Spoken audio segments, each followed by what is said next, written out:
Hey guys, so I was watching this Jordan Peterson interview the other day, and I was just listening along on like 1.5 time. And he started answering this question, and I heard him say this line, and I thought, huh, how interesting that he's a psychologist, a professor, a philosopher in our day and age, right? Who's made, ripples in the culture. And he's saying this about the role of the teacher in education. And I just thought Charlotte Mason would have, I believe, loved this. So I thought it would just be interesting to observe this line that he says in context and then look at a couple of things that Charlotte Mason said about the role of the teacher.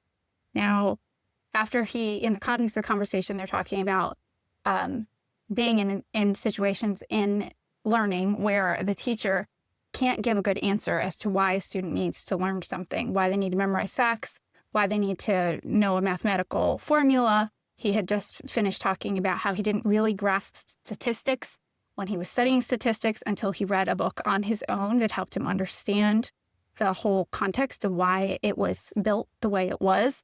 Then he was able to understand it, and how learning the topic on your own, when you understand why you're supposed to learn it, is so much more effective than just having to regurgitate something because your teacher told you that it was going to be on the test and you needed to know it.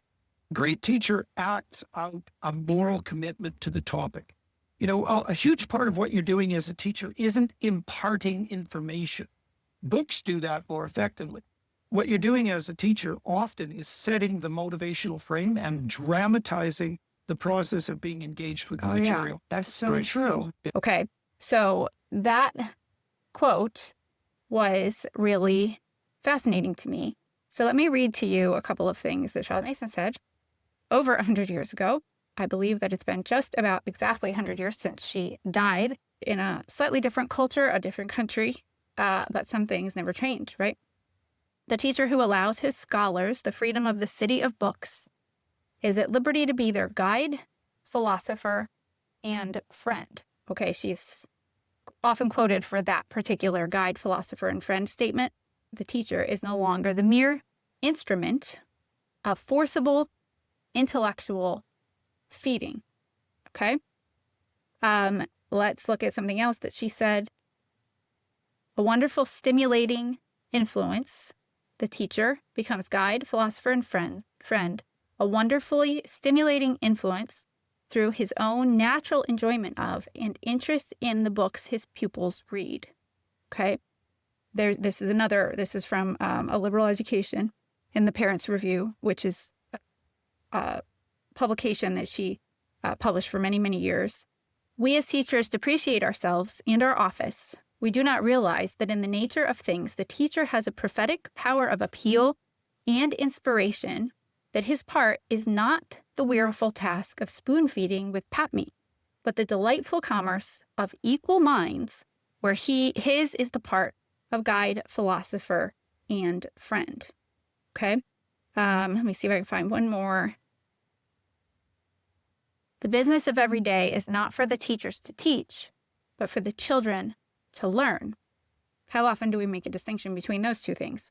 When the children are at work, she works too. If they are painting a given object, she paints it.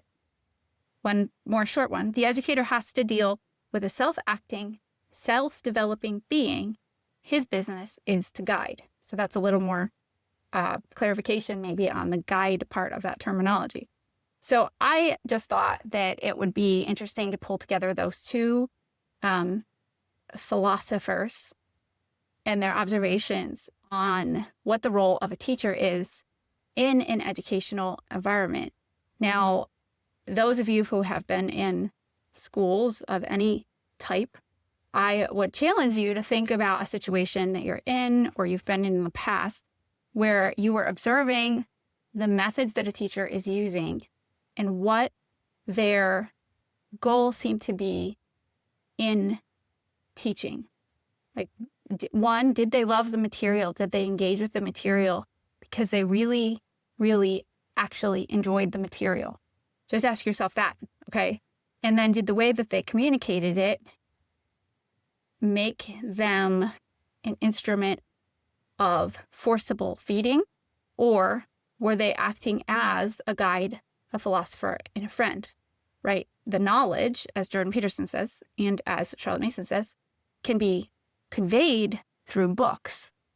And Charlotte Mason used books. The children were actually learning from books. The teacher is there to act out, as Jordan Peterson says, to act out engagement with the material, to model engagement with the material, to show what it looks like to be maybe wrestling with ideas, to be inspired, to be thinking through and learning the ideas that are there. In the quote right after this, he talks about the theater, the lecture hall being the theater. A long time ago, I think he's talking about like the Greek theater, but the lecture being the theater, literally being an acting out of engagement with the material.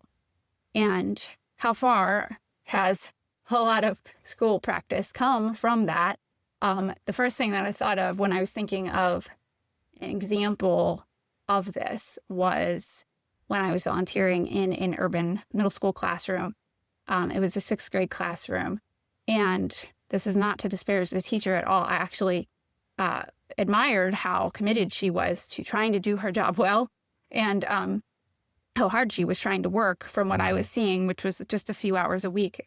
I was volunteering to help when I was in grad school, just because I wanted to be able to see what was actually happening on the ground in classrooms. And I walked by an urban middle school every day from where I lived to my university campus. The teacher she was young. She was actually probably younger than I was at the time, maybe 25 or something. And she had maybe a dozen kids, 6th graders, who had been labeled slow. And that was everything from a kid who literally couldn't add at all. And she's like, he needs to be in life skills, to another kid who came in just like in wrinkled, dirty clothes. And he just seemed like he wasn't poorly behaved. He almost didn't engage. He seemed like he was in a daze all the time. And I remember just feeling really bad for this poor kid, to some very just lively, sweet kids that I was like, these kids are just need to go out and play, and like they're bored. Like, I felt bad for them because they were like in this building all day long. I remember mostly how stressed she was about the testing that was during the testing week. And it was just, everybody was always stressed during the state standardized testing week. And I remember her being like, we can't learn that. It's not on the test. And I remember she had given me a little group of kids to work with to help with some math stuff, I think. And something had come up about like measurement or something. And like none of them knew anything about it. It was like cups and pints and quarts or something like that. And I was like, oh. And so I like started to explain this to them because they had no idea. Like, it was like they had no idea. And she was like, oh yeah, well, I couldn't teach them that because it's not on the test. And you know, they're supposed to be learning this. And I remember just thinking, like they wanted to know, like they were asking. And she was like, oh, well, I can't teach them that because it's not on the test. And I remember her saying, like, the principal doesn't care about my kids because they're not gonna perform better on the state standardized test. The statistic isn't gonna move at all because of this class. So he doesn't care about my kids. I remember that. And I remember that she didn't enjoy math. She had to teach all of the subjects to these kids. And who more needed inspiration for why they were learning anything than these kids? And she didn't really even understand some of the math. And again, this isn't to say that she wasn't a wonderful person who loved these kids. It seemed like she really did. Her practice with these kids as the teacher was to try to get them to pass this test and do a little better.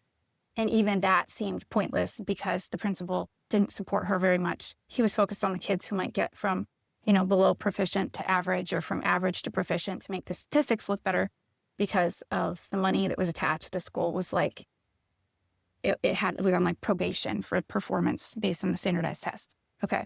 So that was not an inspiring teacher as far as why any of these kids should engage with the material that they were learning at all. There was no inspiration there. There was no guidance. It was just spoon feed, try to remember this through the test. And I'm sure that we have all seen that. We've also seen and experienced teachers who really love their material. And maybe they were, because of the model of the school, they were kind of spoon feeding facts.